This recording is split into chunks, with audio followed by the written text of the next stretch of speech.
Thanks for coming on out. Everybody give her a round of applause for PJ King.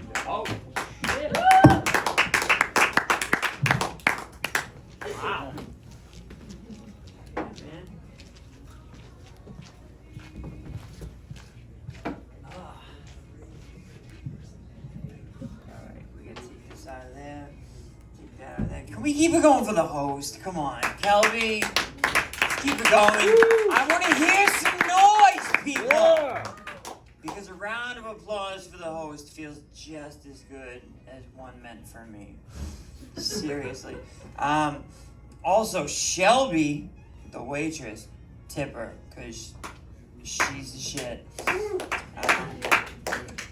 All right. I don't know if you can tell by my accent, but I'm from Boston.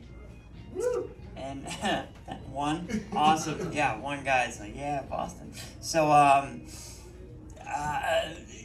we might sound weird to you guys, right? But when you come to Boston, all we hear is cartoon pirates.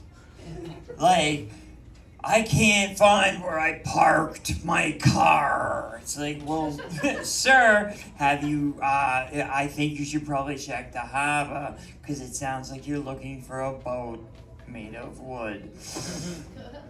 I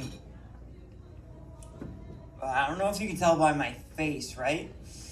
Let's address it real quick. I have what's called Bell's palsy. Where it paralyzes half your face, like a stroke. And it doesn't give you the brain damage or like any of the, the sympathy, the street cred, or the super convenient parking spots of having like a real stroke, like a regular stroke. So it's basically just like diet stroke. But think about it, because it's definitely not like stroke zero. Because if you look at my face, you know what I mean? It's just like, it's diet stroke. It's like, it just fucks up your face a bit. Diet stroke. So that's alright. So the downside to that, though, is I lost vision in my right eye. And I was a tattoo artist for 15 years, and then I got the bells. That's why I call it the bells. And I was trying to tattoo with one eye, but I just couldn't see the point.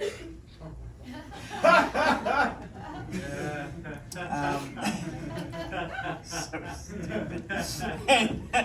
So anyway, now I'm a comic. This is what I do. This is my job. So people come up to, anytime anybody hears that, it was cool saying like I'm a tattoo artist, but now people say, what do you do for a living? It's like, I'm a comic. And they go, all right, cool, tell me a joke. Like right there on the spot. And so I got tired of it, and so I flipped it on them. And I was like, all right, cool, what do you do for a living though? And like, oh, you build houses? Cool. Well, I know you don't have like nails and wood, and land to build on, but if you build me a house right now, I will talk so much shit about it.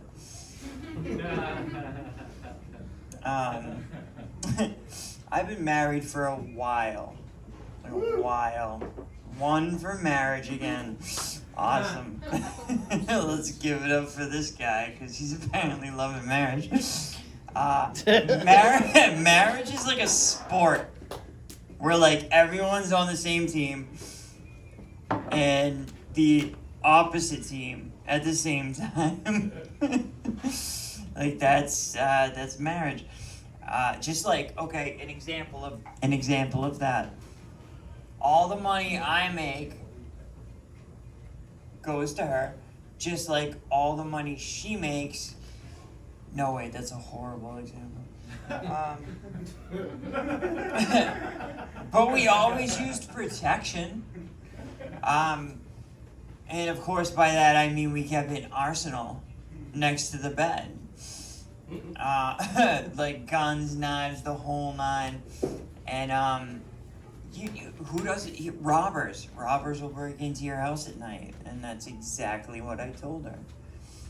The truth is that I had weapons next to my side of the bed because she's a crazy redhead, and I'm really good at pushing her buttons.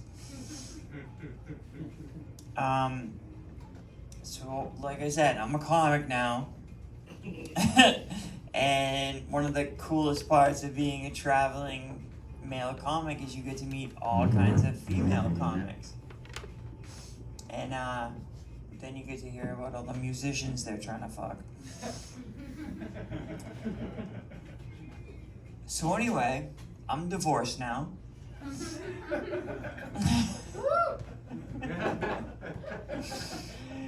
And then I'm almost 40. When you're divorced at my age, you just look in the mirror and you're like, I have nothing to offer the opposite sex.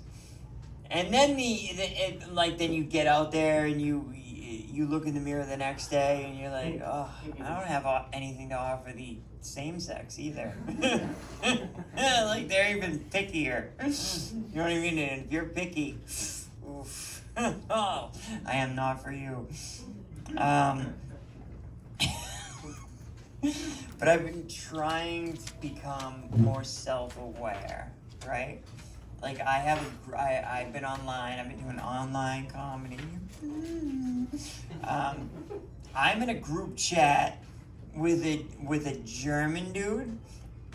A German girl, a Scottish dude, and a constant reminder that every other country speaks better English than America. It makes me feel so small. If any of y'all, you know how we have our phones, like everybody, we get spied on by the government, right? Like it makes people feel uncomfortable. If you want to give that feeling back, right? Like anytime you get out of the shower, or anytime you just put your phone like right there on the ground, and then you just hold and you just kind of teabag it for a little bit like this. And I guarantee you, the FBI agent or the NSA guy watching your phone, it might not work as well for women, but it's at least a way to get him to stop looking at your phone for a few hours so you can like go join QAnon or Illuminati or whatever the fuck you're into. Alright. Math people, right? We'll say numbers don't lie. You know, the ones that write on the whiteboards, like all the hieroglyphics. Like I have no idea what they're doing up there. Maybe Snapple facts. I don't know. I don't know what they're doing. But they'll say numbers don't lie. But numbers are very deceiving. Like, okay, if you're $80 short on rent, 80 is a huge number, right? But think about it in calories. Then it becomes half a bite of a Big Mac, right? So like all of you, if you think about it, are like 5 Big Macs away from paying off your student loans, your credit card debt, your mortgage.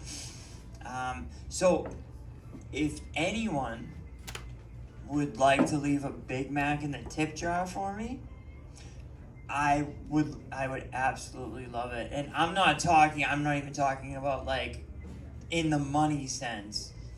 I mean, like, I am a comic, so I make nothing. I'm starving. I would kill for a Big Mac right now. And that's my time. I've been PJ Keen. Thank you very much.